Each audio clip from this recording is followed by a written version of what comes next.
What if Harvest Moon had a sword? That was producer Yoshifumi's question when given the chance to develop Harvest Moon's 10th anniversary spin-off. He was inspired by the exploration in Dragon Quest, where the player could roam the world after defeating the final boss, and receive the praise of NPCs for vanquishing evil incarnate. That idea of life continuing in a peaceful yet adventurous world became the foundation for Rune Factory, setting it apart from its farming sim roots since the beginning.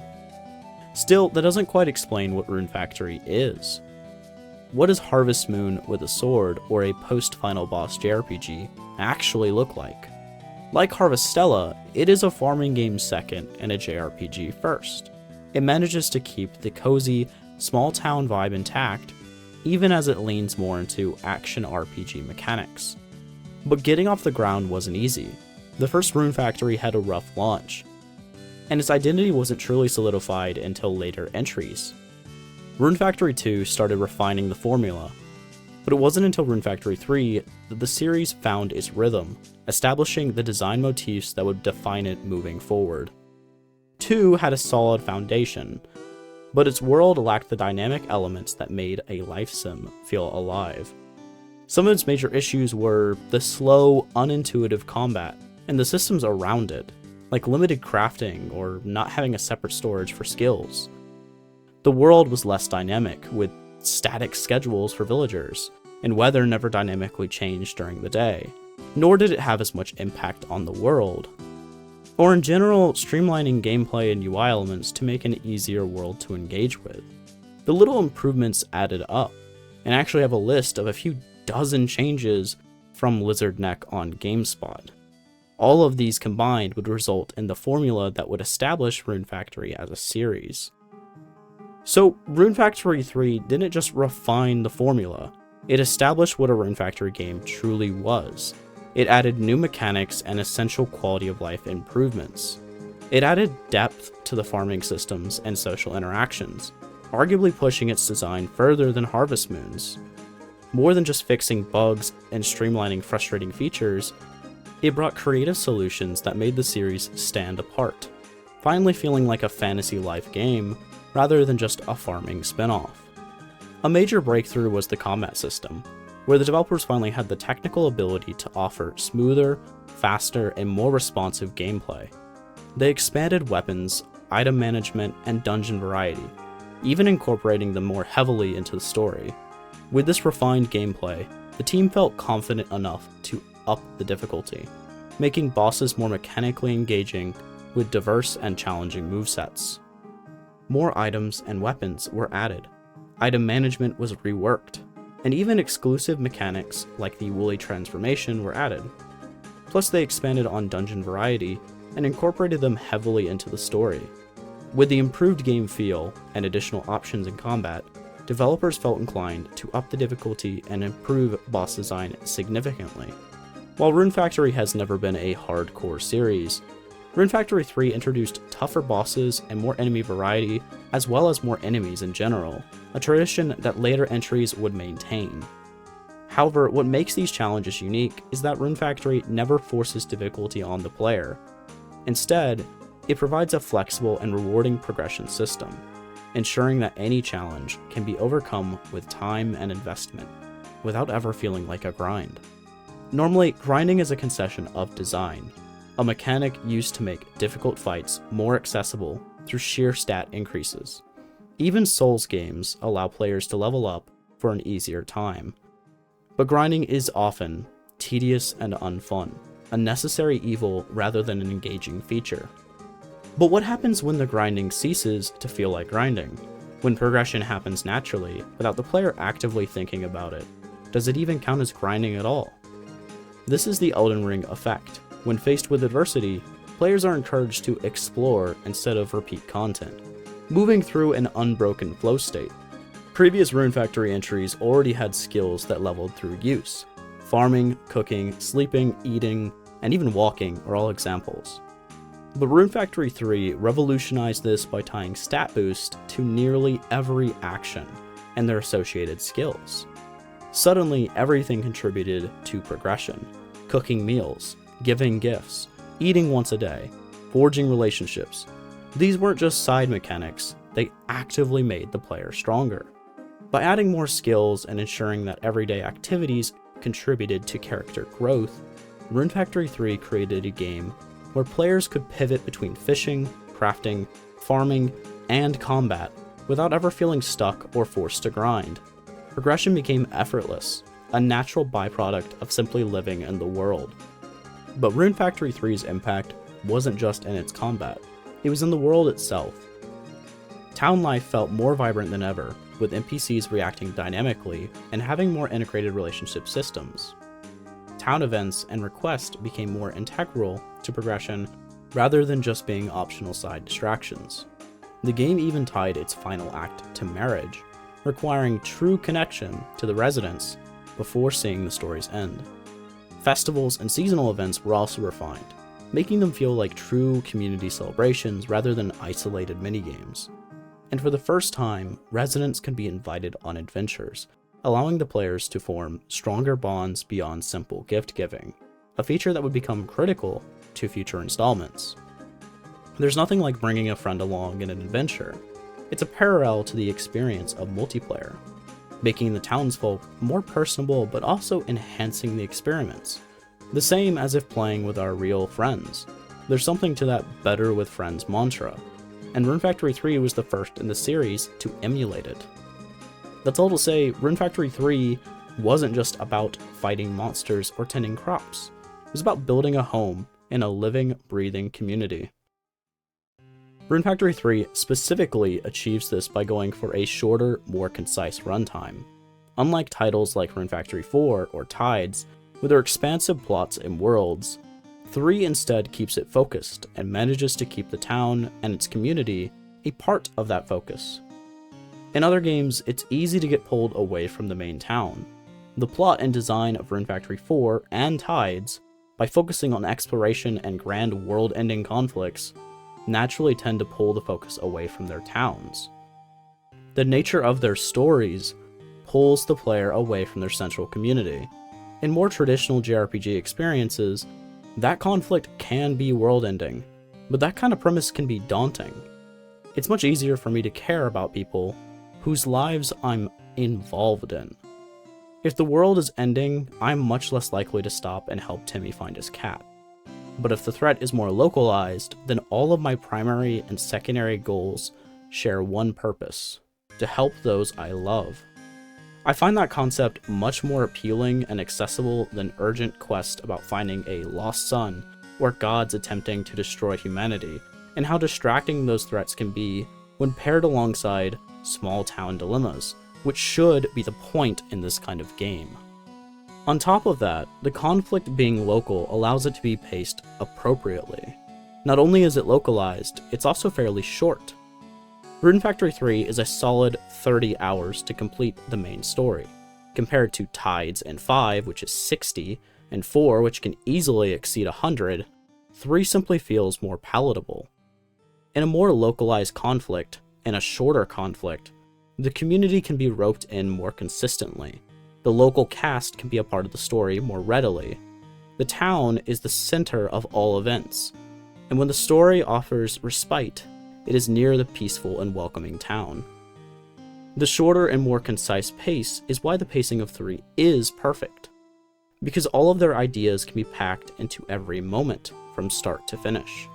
Whereas in longer titles, there's plenty more downtime to grind and fill out one's monotonous days, but 3 goes out of the way to guarantee that for its short runtime, the days are uniquely filled. Aside from proximity alone, Rune Factory 3 also prioritizes this town and community as a central theme in the narrative, more so than in other Rune Factory titles. The primary theme is centered around unity, with a conflict focused on diversity and even discrimination. The director desperately wants us to value the characters present and desires to incentivize the player to bring everyone together. Throughout the story, you're assisted by characters.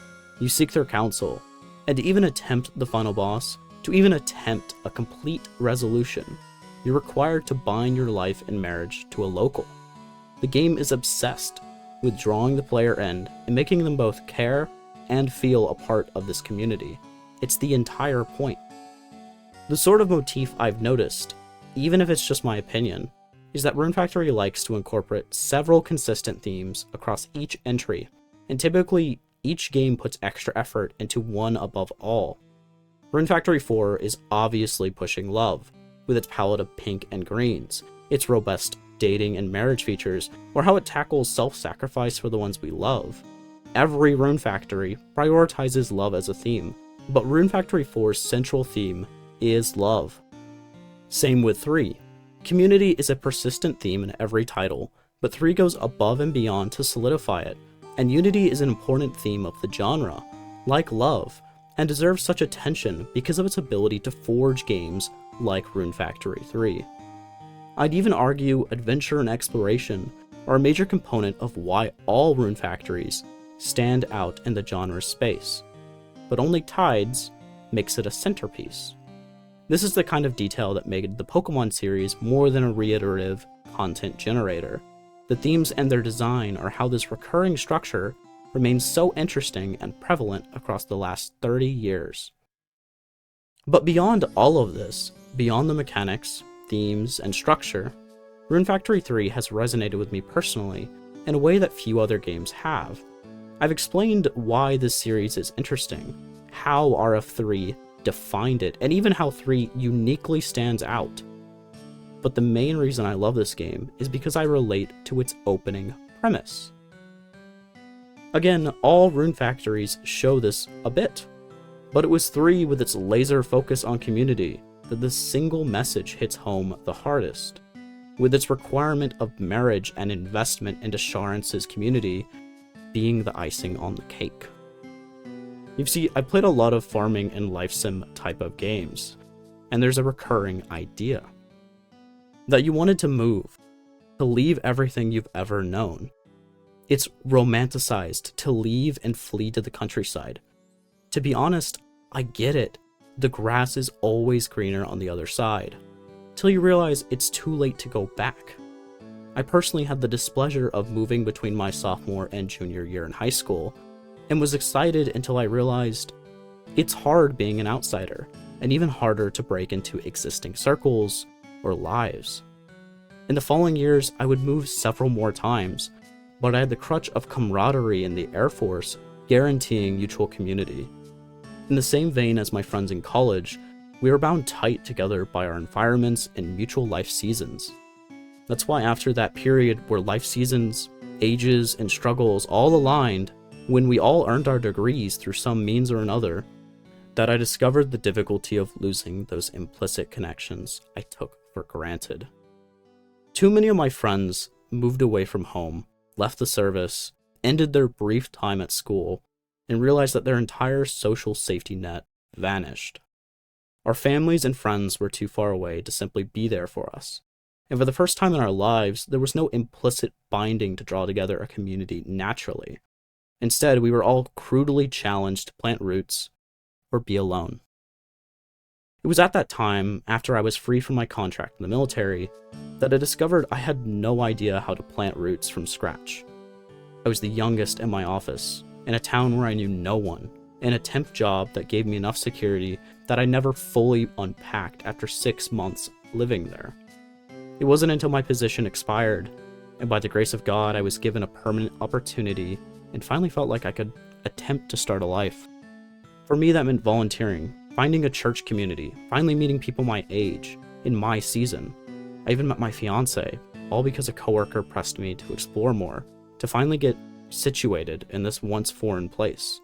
I was beginning to break the habit of uprooting regularly, and my emergency travel bag was finally disassembled, and I finally started unpacking. The premise of rolling into a foreign town, with no great love or purpose, and being challenged to make a life there, is something I deeply relate to. I didn't have to stay. So many times in life, I choose or feel compelled to find the greener grass. However, the desire and discipline to stay and forge and fall in love with a community is a raw human experience that so many of my peers have yet to face or master. So many folks are comfortably resting in their hometowns, stuck near their schools, or clinging to their folks because It's easy, and I don't judge them for it. But I wonder how much more difficult of a lesson it is to uproot and learn to root, and if it's something best learned sooner than later. I'll admit my bias, because I'm an independent soul who strided out on his own, and because that lesson brought me so much joy. It isn't just in finding a home and people in what was another temporary home, but it's also the idea that marriage is a major component of community in life, that to be truly settled, you have to settle with someone. I've been away from the grind, process, and art of video making because I've been finding my people and cooperating with the love of my life to set the foundation for the rest of our lives. Not everyone is destined to leave their hometowns or escape from their prescribed social safety nets, but for me, it's how I found my future wife and made a life of my own, with plenty of help from those now in it. Yet, I will only briefly credit those who got me there. To my friends and mentors, through their constant support and wisdom, who both dragged me through the hard times and shaped me into who I am. Bless you and thank you.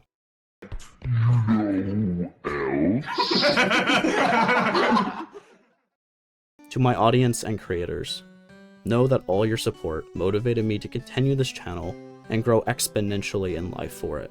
The pursuit of essays, both creating and witnessing, has given me many fruits, and I would not be the man I am, the man she loves, without the growth. So as always, thank y'all. It truly means the world. And to my love, thank you for encouraging this hobby of mine and for all your support. These stories used to be escapes for me when I was a teen, but in recent years, they've been used so much more to magnify the beauty of creation and the people in it. I want you to know your part in that and how the story's beauty is greatly impacted by your touch. How you pushed me to serve others, to make friends, to lean and be leaned on, and to love. I've grown so much and will continue to grow by your side. I love you more than anything else. You're my greatest blessing. Thank you all, and to my love, thank you most.